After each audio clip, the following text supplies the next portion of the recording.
Hello, we're going to talk about leadership and who makes the best leader. This is one of my favorite subjects to talk about because I think sometimes we have this idea of what makes the best leader, but it's not always that clearly intuitive. And I'd like to talk a little bit about some of the research that has been done on leadership. There's a couple of fellas, Hershey and Blanchard, who did some research on leadership, and they were looking at what kind of a person makes the very best leader. And what they did is they looked at it in terms of on the grid of task and relationships. Okay. So they said who on this grid would make the best leader? Folks who are more task-oriented, people who are more relationship-oriented, or would it be someone who is both task and relationship-oriented? Then that was kind of what they thought. That it probably would be that person that's out there both focusing on task and focusing on relationship or supportive behavior. What they found, though, was very interesting. They went out and researched a lot of companies, successful companies. And what they found was that leadership that was very successful was all over this chart. There were leaders who were very task-oriented and very supportive or relationship-oriented, and they were excellent leaders. But what really surprised them that there were a few leaders, a few organizations who had leaders who were very low on task orientation and very low in terms of supportive behavior or relationships. And that was really puzzling to them until they started looking at the organizations themselves. And what they found was that leadership depends on the needs of the organization and the needs of the people that this leader is leading. It was the company or the organization that they found thrived under a leader who was low task and low relationship was a research station in Antarctica run by the military. And early on in the development of this research station, they sent out their top leaders who wanted to help direct this task and support these folks who are research scientists.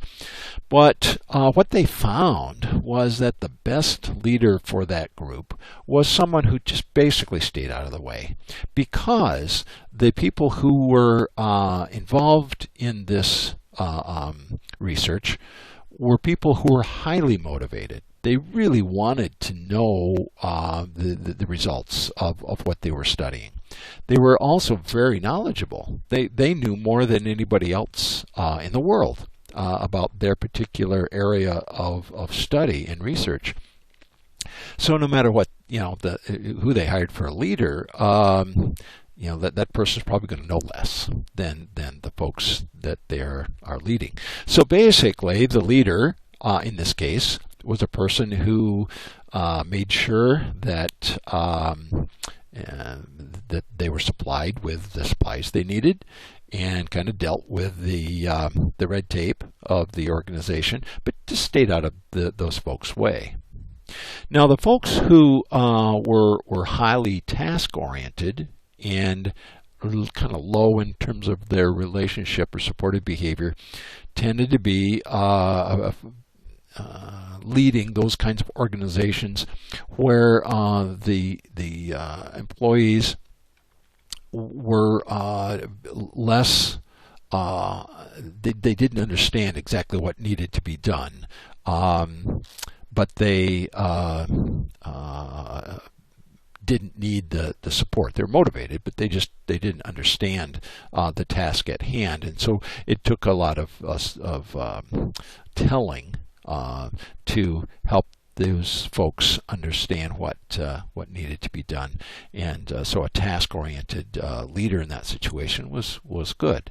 For those high task and high relationship, that required folks who or the type of organization were folks that needed both the supportive behavior as well as being told exactly what to do. Those folks who, those organizations who were had the leader who was very low on task and high in relationships, were those kinds of organizations where, again, the people knew what needed to be done, but they needed the support of their leaders to continue to encourage them and kind of be the cheerleaders in that situation. So the take away from this research that these two fellows did was to say that the type of person who is the best leader depends on the needs of that particular organization. And if we had to put it in a chart, we'd put it, it looks something like this. So for people who had low knowledge and low motivation, that's kind of the that pink area, those folks needed someone who was low on the supportive behavior, but high on directive behavior. Those folks who needed both the support from directive behavior and supportive behavior were up in that blue area, the selling. That kind of a leader was best suited to that kind of organization.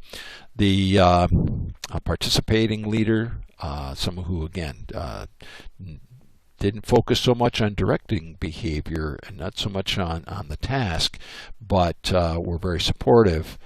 Those kinds of organizations, it was best to have that kind of leader. And as we, the delegating area is that type of leader. As I said, kind of describes that person in Antarctica with the research station. Those leaders those staff were very knowledgeable and very motivated, so they didn't need someone who provided a lot of support and a lot of direction. They had that already. Okay. So this, I think, has helped me over the years understand better that what I need to do is pay attention to the needs of my staff and then try to provide that kind of leadership that they need. And that's the real takeaway. Now, there are some common traits of all good leaders. People with vision and who can communicate that vision.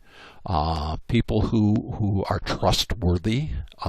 If you lose trust with your staff, it's pretty hard to lead. People who are transparent. To be as transparent as possible. People understand that, okay, they know what you think because you express that.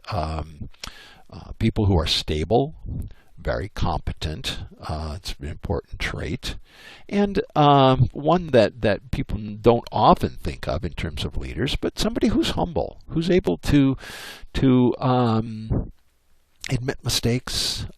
People who are not have such a big ego that they have to be always constantly defending that ego, because that gets in the way of then looking at the needs of your staff and finding out what's their need and how can I then best meet those needs. Really comes down to kind of almost a servant orientation rather than kind of the what we think of typically as the top dog or the leader of the organization. So how do we go about doing that? It's difficult to be a good leader because of the need then to meet the needs of your staff, and sometimes your personality traits that may have given you the ability to reach that level of leadership at times may get in your way of being a good leader. Leaders have the power to project on other people your shadow or your light. People who are leaders have an unusual ability to really make the day for some folks, or be devastating to people who are within your organization. And we need to understand that we do have a lot of power over other people's lives, and especially in long-term care, because we not only have influence over our staff, but we have influence over the residents who live in this organization that we are trying to run. So it's important that we are self-aware and that we then are able to adapt our personalities to meet the needs of the organization. And that's hard to do. It begins with self-awareness. And this is one of the reasons why I want you to do that personality inventory. Now, many of you probably have done that kind of thing before. But I'd like you to do it again with the idea of, okay, given who I am as a person, what strengths am I going to then be bringing to the leadership of an organization? And what weaknesses am I going to be bringing? Sometimes our traits are both our real strength and our weakness. One strength and weakness I have is that I tend to avoid conflict, and I tend to want to please people. Well, that served me quite well. I have very high scores in the past when I was administrator on resident satisfaction. Residents were very pleased with the care we're providing and with my approach to their care, because I that's what motivated me. I wanted to make their stay at our facility as pleasant and meaningful as possible. That same trait that caused me to be pretty successful also got in the way at times, because there are times when a leader needs to make a tough decision that people are not real happy about. But you know that's the best decision for the organization going forward into the future. And I would have to look at that and say, but first of all, my tendency would be to deny that there's a problem because I don't want to face it. The second thing is that if I do acknowledge the problem, I want to find a solution that's going to please everybody.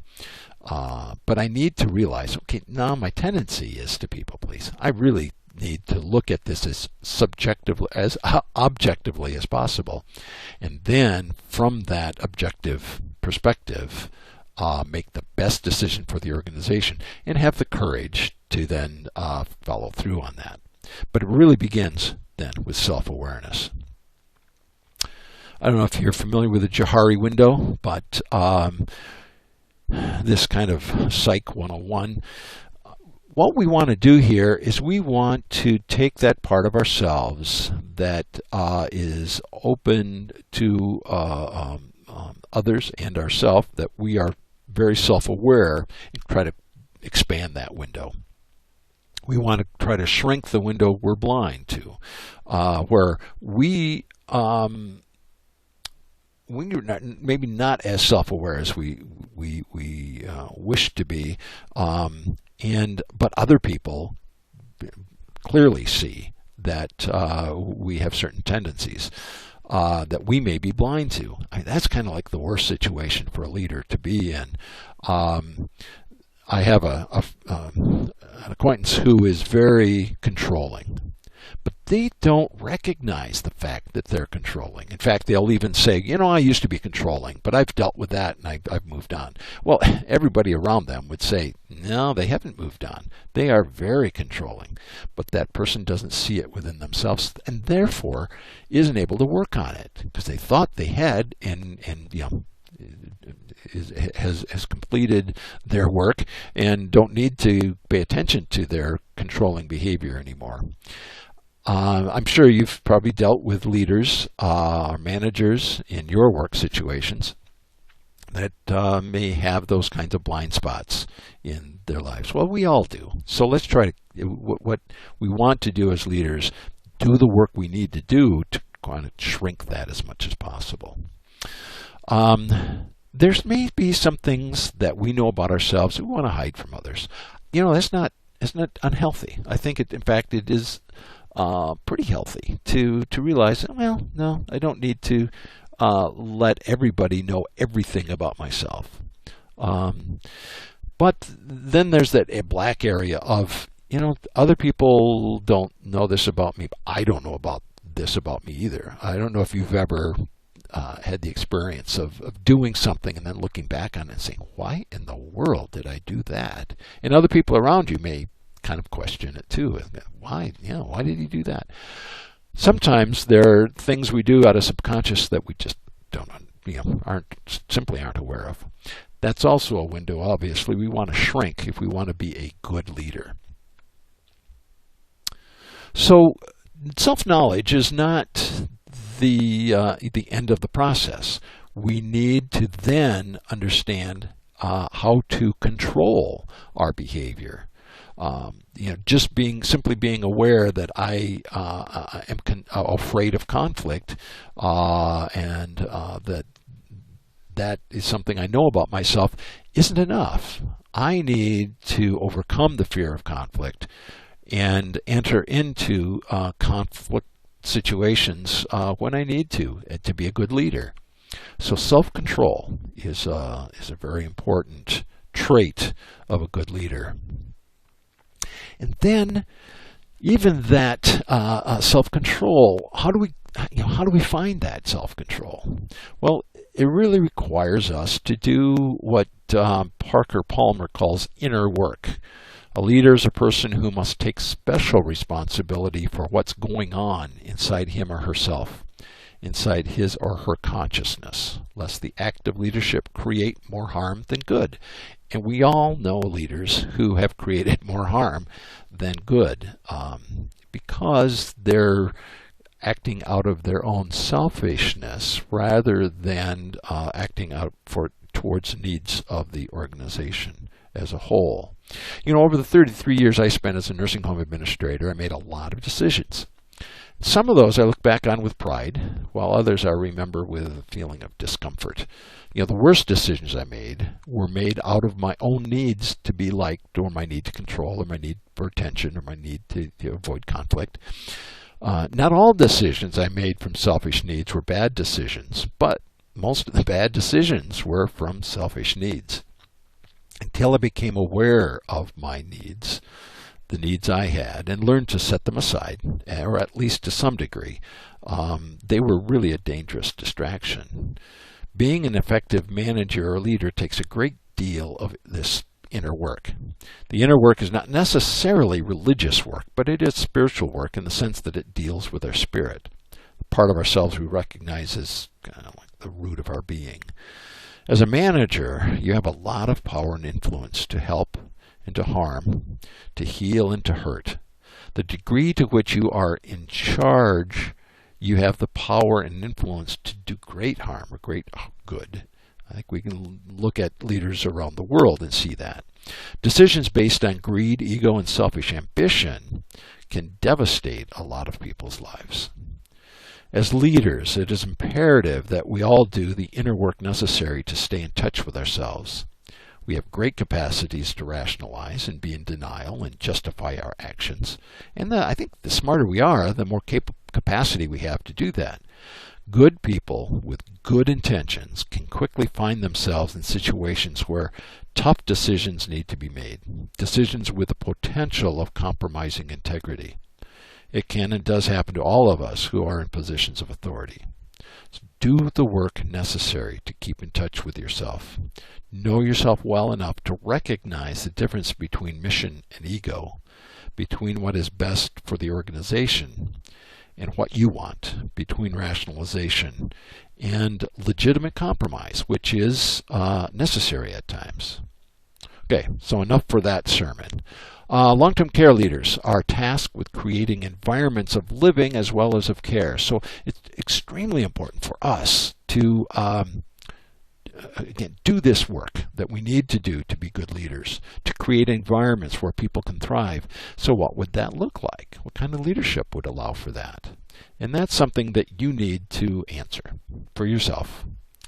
And that's again, I just love this area to talk about leadership and to for us to think about how we go about being leaders and realize it's not one final good answer in terms of if I'm just this way, I'll be a good leader, or just that way. It depends on the needs of the organization. And we need to pay attention to both the organization and to ourselves in order to be good leaders. Have a good day.